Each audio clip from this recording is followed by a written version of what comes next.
Welcome to Luca is a Billionaire, where the only thing I invest in is your answers. You begin by securing your environment.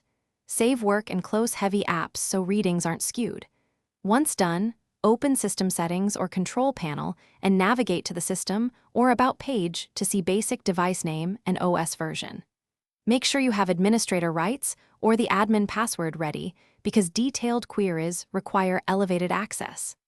This step gives you the first reliable snapshot of hardware and software. It's efficient and avoids repeating checks later. Next, you collect deeper details using built-in tools. On Windows, run System Information, get WMEObject or MSINFO32. On Mac OS, use About This Mac and System Profiler. On Linux, use LSCPU, LSBLK, and DMESC. Query CPU, RAM, storage model, firmware and driver versions, and system uptime so you understand performance limits and compatibility. Make sure to export reports as TXT, CSV, or HTML for documentation and to compare configurations later.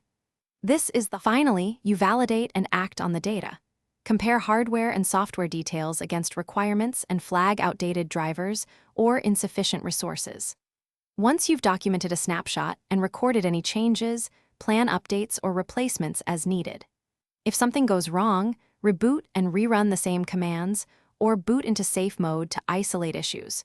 Retry with elevated privileges if access is denied. This final pass ensures reliable records and a clear remediation path if anomalies persist.